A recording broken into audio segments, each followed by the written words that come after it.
সুপ্রিয় শিক্ষার্থী বন্ধুরা, আমি সাহাত আমিন অনিক স্বাগতম জানাই তোমাদের টেকনিক ইজি এডুকেশনে।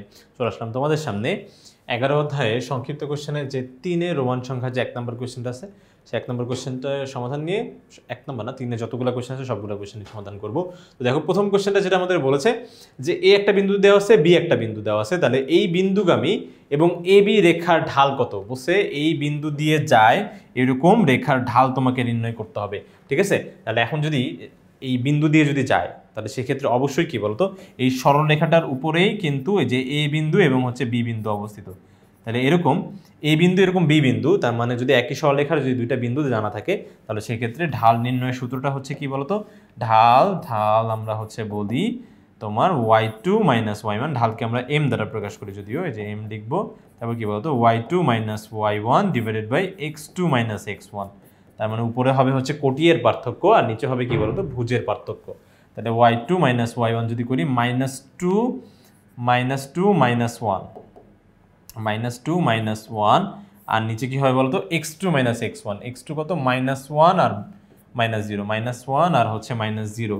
তাহলে এখানে হচ্ছে কত, -3 আর এখানে হচ্ছে -1। কাটাকাটি করলে কত বলতো, 3, ঠিক আছে। তাহলে এই রেখার ঢালটা কত হচ্ছে বলতো, তোমার হবে 3, ঠিক আছে। আরে দেখো, আমাদের হচ্ছে 3 অ্যান্সারটা আমরা পেয়ে গেছি। এরপর আমরা পরবর্তী অঙ্কটা দেখবো। এখানে বলছে এই সরলরেখাটির ঢাল নির্ণয় করো। আচ্ছা, এটা যদি ঢাল নির্ণয় করতে হয় তাহলে সেক্ষেত্রে আমাকে কিন্তু ব্যাপারটাকে বুঝতে হবে যে, আর এই জিনিসটাকে জানতে হবে যে সরলরেখার যখন সমীকরণ দেওয়া থাকবে, ধর আমাদের একটা সরলরেখার সমীকরণ যে দেওয়া আছে তোমার হচ্ছে 3x minus y is equals to -4, ঠিক আছে। তো প্রত্যেকটা সরলরেখা না একটা আদর্শ সরলরেখার সমীকরণ আছে। সেই আদর্শ সরলরেখার সমীকরণটা হচ্ছে y is equals two mx plus c, ঠিক আছে। এটা হচ্ছে আমার আদর্শ সরলরেখার সমীকরণ। তো আমি যদি যে কোনো সমীকরণকে যদি আদর্শ সরলরেখার সমীকরণে রূপান্তর করতে পারি তাহলে দেখো এক্স এর সহগটাই হয়ে যাবে কি বলতো, তোমার ঢাল। দেখো এক্স এর সহগে, দেখো এম মানে কি ঢাল না, একটু আগেই তো দেখলাম। তাহলে এক্স এর সহগই হয়ে যাবে হচ্ছে আমার ঢাল। আর সি হচ্ছে ওয়াই অক্ষের ছেদক, ঠিক আছে। সি হচ্ছে ওয়াই অক্ষের ছেদক, ওকে। তাহলে সেক্ষেত্রে এটাকে আমি যদি এখন সাজিয়ে লিখি, ধরো এটা -y আর এখানে 3x, এই পাশে গেলে -3x আর এখানে থাকলো হচ্ছে -4। তারপর দেখো তোমার হচ্ছে এখানে কিন্তু ওয়াই এর সাথে কোনো সহগ নাই, তাহলে এখানেও কিন্তু ওয়াই এর সাথে কোনো সহগ থাকা যাবে না। -1 আছে না, এটাও থাকা যাবে না। তাহলে আমরা যদি এখান থেকে যদি কমন নেই তাহলে কিন্তু বাদ হয়ে যাচ্ছে। দেখো যদি -1টা কমন নিলে এখানে থাকে 3x, তারপর হচ্ছে +4 আর এখানে হচ্ছে তোমার -y। তাহলে দুই পাশ থেকে মাইনাস মাইনাস বাদ দিলে y ইজ ইকুয়ালস টু কি বলো তো, তোমার হচ্ছে 3x, ঠিক আছে। y is equals two 3x + 4। তাহলে এখন আমাকে জানতে চেয়েছে যে এটার ঢালটা কত। তাহলে ঢালটা কী হবে বলো তো, 3, ঠিক আছে। এটা আমরা সুন্দরভাবে লিখে দিব যে তোমার আদর্শ সরলরেখার সমীকরণের সাথে যে তুলনা করে পাই যে ঢাল, দেখো এখানে x এর সহগ যেহেতু 3, তাহলে সেক্ষেত্রে পুরো ঢালটাই হয়ে যাবে কি বলতো, তোমার 3, ওকে। দেখো y is equals two mx + c এর সাথে তুলনা করলে m ইজ ইকুয়ালস টু কত, 3 হচ্ছে। তাহলে এটাই হবে আমার ঢাল, ওকে। তাহলে এখন আমরা হচ্ছে পরবর্তী অঙ্কে চলে যেতে পারবো সরাসরি। দেখি এখানে কি বলছে। আচ্ছা, 3 নাম্বার আমার এখানে দেওয়া আছে, দুইটা বিন্দু দেওয়া আছে, দুইটা বিন্দু একটু উৎকট আকারে দেওয়া আছে, কারণ চলক দিয়ে মানটা তোমার হচ্ছে দেওয়া হয়েছে। বলছে এই রেখার ঢাল যদি -1 হয় তাহলে এক্স এর মান কত, ঠিক আছে। তাহলে বলছে এত বিন্দুগামী রেখার ঢাল কত বলে দিচ্ছে, -1। তাহলে আমরা জানি দুইটা বিন্দু দেওয়া থাকলে তাহলে ঢাল বের করার সূত্র হচ্ছে কি বলতো, y2 মাইনাস y1। তার মানে এখানে দেখো যে কোটিয়ের পার্থক্য, কোটি মানে কি পুরো x² + 1 -3x, ওকে। তারপরে ডিভাইডেড বাই কি হবে বলো তো, তোমার হচ্ছে এই দেখো x2 মাইনাস x1, তাহলে 4 - 3, ঠিক আছে। 4 - 3, তাহলে সেই ক্ষেত্রে এখানে তোমার হচ্ছে মানটা 4 - 3 মানে কি 1 তো নিচে দেওয়া লাগে না। আর এইভাবে একটু সাজিয়ে লিখি যে x², তারপরে লিখি -3x, তারপর হচ্ছে +1। এখন বলছে যে এইটা ঢাল যদি অলরেডি বলে দেওয়া আছে কত, -1, তার মানে আমি প্রশ্ন মতে বলতে পারি যে প্রশ্ন মতে এই যে এই ঢাল ইজ ইকুয়ালস টু তোমার হচ্ছে -1। প্রশ্ন মতে এটা ইজ ইকুয়ালস টু কত বলতো, -1, ঠিক আছে। -1 যদি এই পাশে চলে আসে তাহলে কি +1 হয়ে যাবে। তাহলে +1 আর +1 মিললে কত, 2। তাহলে x² - 3x + 2 is equals two 0। এরকম কখনো যদি আমাদের কোনো দ্বিঘাত সমীকরণ দেওয়া থাকে তাহলে সেক্ষেত্রে অবশ্যই এটা সমাধান করতে হয় কী করে বলো তো, মিডল টার্ম করে। এখন মিডল টার্ম কীভাবে করে, এই -3xটাকে এমনভাবে ভাঙতে হবে যেন যোগ বিয়োগ করলে তোমার হচ্ছে সেই আগের ফর্মেশন ফিরে আসে। আবার যেই তোমার হচ্ছে সংখ্যা দুটা পাবো সেটাকে গুণ করলে আবার কী বলতো, ধ্রুবক পদের সমান হবে। তার মানে এখন যদি আমি এই কাজটা করি যে তোমার হচ্ছে x² যেমন দেখো এখানে যদি আমি -2x আর হচ্ছে -x দিই ইকুয়ালস টু 2, তাহলে সেক্ষেত্রে দেখো তোমার -2x আর হচ্ছে এখানে একটা x, তাহলে দুইটা x আর একটা x মিলে দেখো তিনটা xই হচ্ছে, আর যোগ বিয়োগে সবসময় বড় সংখ্যার আগের চিহ্ন। আবার দেখো -2 আর -1 গুণ করলে +2 হচ্ছে।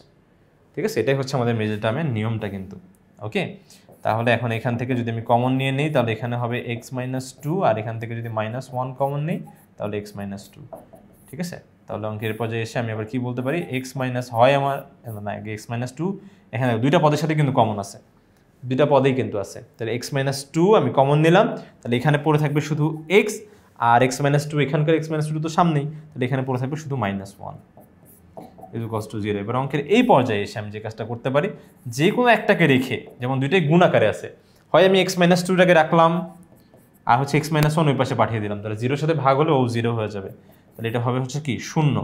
আর অথবা আরেকটা কাজ করা যেতে পারে যে আমার x - 1 তাকে আমি রাখলাম, x - 2 এখানে গুণ আকারে আছে ওই পাশে আমি পাঠিয়ে দিলাম, তাহলে ওইটা 0 সাথে ভাগ হয়ে 0 হয়ে যাবে, তাহলে হয় x = 2, না হয় হচ্ছে কি বলতো x = 1, দুইটাই আমার কাঙ্ক্ষিত উত্তর হবে।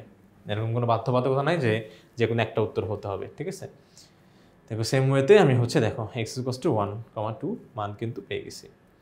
ওকে, কিছু নিজে করার জন্য আমাদের হচ্ছে অঙ্ক দেওয়া আছে, এগুলো আমরা অবশ্যই বাসায় প্র্যাকটিস করব। ঠিক আছে, এরপরে আমরা হচ্ছে দেখো এখানকার 4 নাম্বারটা কি বলছে, দুইটা বিন্দুগামী রেখার ঢাল একই রকম, জাস্ট বিন্দুগামী রেখার ঢাল 1/7 হলে t এর সম্ভাব্য মান মানে যতগুলো মান আসলে পসিবল সবগুলো মানই তোমাকে বের করে দেখাইতে হবে। তাহলে সেক্ষেত্রে আমরা জানি ঢাল নির্ণয়ের সূত্র কি বলতো, y2 - y1, তাহলে কি 5 - 2t, 5, তাহলে 5টা আগে হবে -2t। ঠিক আছে, ডিভাইডেড বাই x2 - x1, তাহলে 2 - t square, 2 - t square equals to কত হবে বলতো, ওই যে 1/7 প্রশ্ন মতে, একবারে প্রশ্ন মতে এটা হবে হচ্ছে সমান, বলে তো দিছে ঢাল, আমি যেটা বের করব সেইটা আর হচ্ছে ওরা যেটা বের করছে সেটা কিন্তু সমান। তাহলে অঙ্কের পর যে আমি কি করতে পারি, আড়াআড়ি গুণ করতে পারি, তাই তো। আড়াআড়ি গুণ কীভাবে করে, ধরো এটা ভাগ অবস্থা আছে, এটা এই পাশে আসলে কী হয়ে যাবে বলতো, গুণ হয়ে যাবে উপরেরটার সাথে, তাহলে গুণ হলে কত, 5 × 7 = 35, 7 × 2 = 14 টি। ঠিক আছে, তারপরে এটা দেখো এই পাশে এটা ভাগ অবস্থা আছে, ওই পাশে গেলে গুণ হয়ে যাবে, তাহলে কি 2 - t স্কয়ার, হ্যাঁ আড়াআড়ি গুণ আমরা করে ফেললাম। এখন আমরা দ্বিঘাত সমীকরণ সমাধান করবো, তাহলে সবগুলো এক পাশে চলে যাক। তাহলে দেখো -t স্কয়ার এই পাশে আসলে কি +t স্কয়ার, তারপর কি -14t, আর এখানে দেখো 35 তো আছেই, এই 2 ওই পাশে গেলে কি হয় বলতো, মাইনাস হয়ে যাবে, তাহলে এখানে থাকবে কি বলতো 33। ঠিক আছে, তাহলে +33 থাকতেছে। এটা কিন্তু আমাকে বুঝতে হবে ব্যাপারটা, যে এখানে তোমার হচ্ছে 2টা এই পাশে আসলে কি -2 না, তাহলে 35 থেকে 2 গেলে কত, 33। ঠিক আছে, এরপর আমি হচ্ছে এই যে দেখো এই সেম মিডল টার্ম করতে হবে, তাহলে মিডল টার্ম করবো কীভাবে, ধরো আমরা এটাকে আগে ভাঙি, দেখি 33কে ভাঙলে আসলে কি পাওয়া যায়, 3 আর 11 ছাড়া আর কোনো কিছুই পাওয়া যাচ্ছে না। এখন দেখো 3 আর 11 পাইছি না, এখন দেখো 3 আর 11 যোগ বিয়োগ করে কি 14 হয় কিনা, হয়তো দেখো 11 আর 3 যোগ করলে তোমার হচ্ছে 14 হয়, তাহলে সেক্ষেত্রে এটা দিয়ে আমি হচ্ছে ভাঙবো, এটা দিয়ে ভাঙবো কি বলতো, প্রথমে বড়টা লিখবো, বড়টা কত মাইনাস, আবার চিহ্নটা কিন্তু মেনটেন রাখতে হবে, যে বড় সংখ্যার আগের চিহ্ন। ঠিক আছে, তাহলে সেক্ষেত্রে এখানে হবে তোমার 11t, আর হচ্ছে এখানে হবে কি -3t, তাহলে দেখো -11 আর -3 মিলে হচ্ছে -14। ঠিক আছে, এমনি ইচ্ছা মতন তোমার চিহ্ন এখানে লেখা যাবে না, উপরের চিহ্নটা কিন্তু অবশ্যই মেনটেন রাখতে হবে।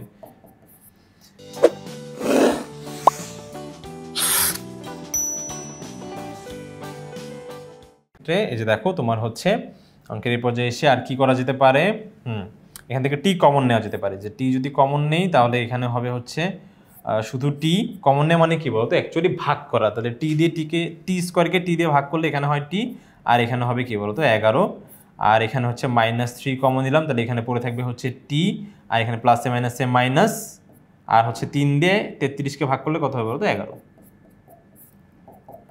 = 0। এরপরে হচ্ছে দেখো তারপরে t-11, যে দুইটার মধ্যে আবার হচ্ছে t-11টা কমন যায়, তাহলে এখানে পড়ে থাকবে t-11, তাহলে কমন নিলাম, তাহলে এখানে পড়ে থাকবে কি বলতো t, তারপর t-11 তো সামনে, তাহলে এখানে পড়ে থাকবে -3 = 0। অঙ্কের পর্যায়ে এসে আমরা হচ্ছে দুইটা কাজ করতে পারি, হয় t-11 = 0 হয়, কারণ কি t-11 এখানে ধরো হচ্ছে তোমার t-11টাকে রাখলাম, আর t-3 গুণাকার আছে, ওই পাশে গেলে কী হয়ে যাবে বলতো, ভাগ হয়ে যাবে। তো 0-এর সাথে যেই সংখ্যায় তুমি ভাগ করো না কেন 0 হয়। তারপরে আর না হয় অথবা এমন হতে পারে যে t-3 এটা হচ্ছে তোমার থাকলো, আর t-11 ওই পাশে চলে গেলে 0 হয়ে গেল, ঠিক আছে। তাহলে সেক্ষেত্রে t = 11 আর না হয় t = 3। এটাই হচ্ছে আমাদের কাঙ্ক্ষিত উত্তর হবে। t এর দুইটা মানই হবে হচ্ছে আমাদের উত্তরে। এই যে দেখো তোমার 3 আর হচ্ছে 11 কিন্তু চলে আসছে, ঠিক আছে। এরপরে আমরা সোজাসুজি আমাদের হচ্ছে পরবর্তী অঙ্কে যেতে পারবো। আচ্ছা, এখানে আবার বলছে 5 নাম্বারটা বলছে এ বিন্দু, বি বিন্দু এবং হচ্ছে ডি বিন্দু, বলছে যে সি বিন্দু না বলে ডি বিন্দু বলে দিচ্ছে। বলছে তিনটি সমরেখ হলে টি এর মান কত। এখন কথা হচ্ছে সমরেখ মানে কি, একই সরলরেখায় অবস্থিত। কোনো সরলরেখার দেখো একই সরলরেখা যদি তোমার হচ্ছে তিনটা বিন্দু অবস্থিত হয়, তাহলে এরা হবে কি পরস্পর সমরেখ। আর সমরেখ হলে যা ঘটনা ঘটে সেটা হচ্ছে কি, এদের ঢাল দয় ভিন্ন হয় না, এটা ঢালও কি হয় বলতো, সমান হয়। তার মানে আমি বিডি এর জন্য যেই ঢালটা পাবো, আমি হচ্ছে এখানকার এ বি এর জন্য একই ঢাল পাবো। তাহলে যদি বিন্দু ত্রয় মানে তিনটা বিন্দু যদি সমরেখ হয়, তাহলে তাদের ঢাল দ্বয় কী হয় বলতো, সমান হয়। ঢাল কি হবে, সমান হবে। তাহলে প্রথমে আগে আমি এ বি ঢাল বের করি। এ বি ঢাল, তাহলে হচ্ছে এ বি ঢালকে আমরা হচ্ছে এম দ্বারা প্রকাশ করি। তাহলে এম এ বি, তাহলে ঢাল কত হবে বলতো, y2 - y1, তাহলে 1 - 3 1 - 3, তারপরে x2 - x1 -2 -2, তাহলে সেক্ষেত্রে কত হচ্ছে বলতো, এখানে -2 আর এখানে হচ্ছে -4, কাটাকাটি করলে 1/2। তারপরে হচ্ছে ডিটা হচ্ছে কি বলতো, এম বি ডি, ঠিক আছে। ডি কি হবে তোমার t-1, তারপরে হচ্ছে তোমার কি -6, তারপর মাইনাস, সূত্রে মাইনাস তো হবেই, যে y2 - y1, সেই জন্য তো আমি মাইনাস তো দিবই। আবার হচ্ছে কি বলতো, তোমার স্থান অঙ্কের মাইনাস কিন্তু আলাদাভাবে বসবে। তাহলে মাইনাসে কি, দুইটা মাইনাস তার পাশাপাশি লেখা যায় না, মাইনাসে কি করে লিখতে হয় বলতো, প্লাস করে লিখতে হয়, +2। তাহলে সেই ক্ষেত্রে তোমার t-1 আর হচ্ছে এখানে হবে কি বলতো, -4, ঠিক আছে। আচ্ছা, এরপর আমি হচ্ছে যেটা, এই যে তোমার হচ্ছে যোগ বিয়োগের সবসময় বড় সংখ্যার আগের চিহ্ন বসে, এখন এই দুইটা কি সমান লেখা যাবে, ঠিক আছে। কেন সমান লেখা যাবে, ওই যে বলছে সমরেখ, তাহলে সমরেখ হলে ঢাল সমান হয়। তাহলে সেক্ষেত্রে যে দেখো এই দুইটা আমি সমান লিখতে পারবো, তাই তো। ওকে, তাহলে প্রশ্ন মতে এই দুটো যদি সমান হয়, তাহলে অঙ্কের এরপর যে এসে কি আর গুণ, তাহলে আর গুণ করলে এটা হবে কি 2t, আর এখানে হচ্ছে -2, আর এটা গুণ করলে -4। এরপরে দেখো তোমার হচ্ছে এখানে 2t -2 পাশে গেলে +2, তাহলে থাকবে কি বলতো, -2, ঠিক আছে। +2 আর হচ্ছে -4 যেহেতু বড়, তাহলে এটা অবশ্যই বড় সংখ্যার আগের চিহ্ন, তাহলে মাইনাসই বসবে। এবার 2 দিয়ে ভাগ করলে t = কত বলতো, -1। তাহলে এটাই হবে কিন্তু তোমার কাঙ্ক্ষিত উত্তর, ঠিক আছে। t = -1, এই দেখো সেম ওয়েতে আমরা করছি, দেখো t এর মান -1 চলে আসছে। ওকে, এরপরে আমরা দেখবো আমাদের পরবর্তী অঙ্কটা যেটা বলছে। আচ্ছা, এই যে এটা বলছে বিন্দুত্রয় সমরেখ হলে a = b এটা দেখাইতে বলছে, ঠিক আছে। সমরেখ হলে ঢাল দ্বয় সমান, একটু আগেই দেখে আসলাম। সমরেখ হলে ঢালগুলা কিন্তু কি হবে বলতো, সমান হবে। তাহলে ঢাল বের করার সূত্রটা দরকার আবার লিখি, আবার লিখি, হ্যাঁ। ঢাল বের করার সূত্র x2 - x1, ঠিক আছে। তাহলে সেক্ষেত্রে এই অনুপাতে যদি আমি বসাই, ধর আমি এম এ বি বের করতে যাচ্ছি, তাহলে হবে হচ্ছে তোমার প্রথমে a - b, তাই না। এই দেখো a - b, এভাবে তো লেখা যায় না, মাইনাসে কি বলতো, প্লাস করে লিখতে হবে। তারপরে হচ্ছে কি বলতো, -b - a, এখান থেকে আমরা যদি চাই, তাহলে এটা ধরো a + b হয়ে থাকলো। আমি এখান থেকে মাইনাসটা কমন নিলাম, -1, তাহলে -1 কমন দিলে সবগুলো চিহ্ন কিন্তু পরিবর্তন হয়ে যাবে কি a + b, কাটাকাটি করলে কত বলতো, -1, ঠিক আছে। -1, কারণ এখানে মাইনাস আর এখানকার প্লাস, তাহলে প্লাসে মাইনাসে মাইনাস। আর হচ্ছে একই সংখ্যা যদি আমি ভাগ করি বা একই চলক যদি ভাগ করি, তাহলে সেক্ষেত্রে অ্যান্সার হবে কত, 1, তাহলে -1 হলো। এরপরে হচ্ছে আমি এখান থেকে তোমার হচ্ছে এই বিসিটা বের করবো, এমবিসি। তাহলে এমবিসি কি সূত্র, ওইটাই y2 - y1, তাহলে -1/b মাইনাস হচ্ছে আমার a, আর নিচে হবে হচ্ছে তোমার 1/a, যে x2 - x1 -b, মাইনাসে তাহলে কি +b হয়ে যাবে, এটা +b। ওকে, এখন দেখো ভগ্নাংশের হচ্ছে তোমার যোগটা আমাকে উপরে করতে হবে। ভগ্নাংশের যোগ কি বলো তো, উপরে লসাগু কত হবে বলো, b বি হচ্ছে লসাগু, তারপরে কি হর দিয়ে ভাগ লব দিয়ে গুণ, হর দিয়ে ভাগ লব দিয়ে গুণ। হর হচ্ছে বি, বি দিয়ে বিকে ভাগ করলে হয় হচ্ছে 1, 1 যদি উপরে -1 এর সাথে গুণ হলে এখানে -1ই হবে। তারপরে দেখো তোমার হচ্ছে এর নিচে 1 আছে, তাই তো, সেই 1 দিয়ে বিকে ভাগ করলে বি হবে, বি আর এ গুণ করলে -ab, ঠিক আছে। তারপর ঠিক একই রকম এখানেও হচ্ছে তোমার এই তোমার হচ্ছে লসাগু হবে হচ্ছে তোমার এ, হরগুলা লসাগু, তারপর হর দিয়ে ভাগ লব দিয়ে গুণ, হর দিয়ে ভাগ লব দিয়ে গুণ করলে এখানে উপরে হচ্ছে তোমার 1 আর নিচে হচ্ছে কি বলতো ab, ঠিক আছে। এরপর আর কি করা যায়, তোমার দেখো ভগ্নাংশের ভাগ, ভগ্নাংশের ভাগটা আমরা কীভাবে করি, গুণ দিয়ে উল্টায় দিতে হয়। গুণ দিয়ে কোনটা উল্টায় দিব, নিচেরটা, নিচে যেটা থাকে সেইটা, ঠিক আছে। তার মানে উপরে দেখো উপরে একটা আছে, এটা নর্মালি থাকবে, আর গুণ দিয়ে যে নিচেরটা উল্টায় যাবে, ঠিক আছে। উল্টায় মানে কি, ব্যস্তকরণ হয়ে যাবে, ব্যস্তকরণ, হর লব হয়ে যাবে, লব হর হয়ে যাবে, ঠিক আছে। তোমার পা উপরে মাথা নিচে, তাহলে উপরে এ আর এখানে থাকলো কি বলতো তোমার হচ্ছে 1 + ab, 1 + ab, ঠিক আছে। তাহলে এখন আমি যে কাজটা করতে পারি সেটা হচ্ছে তোমার এখান থেকে আমি -1টা কমন নিতে পারি। তো -1 যদি কমন নেই তাহলে এখানে থাকবে কি বলতো, একটু সাজিয়ে লিখবো, 1 + ab থাকলো, আর এখানে থাকলো কি b ইন্টু উপরে a আর নিচে কি 1 + ab। তাহলে দেখো দুই পাশ থেকে কিন্তু এটা বাদ চলে যাচ্ছে, ব্যাপারটা কিন্তু বাদ হয়ে যায়। তাহলে সেক্ষেত্রে এখানে থাকলো -a/b, ঠিক আছে, -a/b। এখন যে কাজটা হবে সেটা দেখো, আমার হচ্ছে দুইটা ক্ষেত্রে যেহেতু সমরেখ বলছে তার মানে কি ঢালগুলো সমান হবে। তাহলে প্রশ্ন মতে আমি বলতে পারি, প্রশ্ন মতে বলা যাবে ওই যে মাইনাস দূরে চলে গেছে বেশি, -a/b = -1, ঠিক আছে। তাহলে সেক্ষেত্রে দেখো দুই পাশ থেকে কি মাইনাস মাইনাস বাদ দিয়ে দেওয়া যাবে, দুইটা থেকে মাইনাস মাইনাস বাদ, তাহলে সেক্ষেত্রে ব্যাপারটা দাঁড়ালো হচ্ছে a/b = 1। তাহলে b এখানে ভাগ অবস্থায় আছে, ওই পাশে গেলে কি হয়ে যাবে বলতো, গুণ হয়ে যাবে। তাহলে a = b, অতএব a = b। এটাই হচ্ছে আমার দেখাইতে বলছিল, তো দেখানো কিন্তু হয়ে গেছে। তো এই যে লাস্টে শর্ট। আশা করি বন্ধুরা তোমরা সম্পূর্ণ বিষয়টা খুব সুন্দরভাবে ভালোভাবে স্পষ্টভাবে বুঝতে পেরেছো। পরবর্তী ভিডিও দেখার জন্য আমন্ত্রণ জানিয়ে আজকে এখানে শেষ করছি। ধন্যবাদ সবাইকে, আসসালামু আলাইকুম।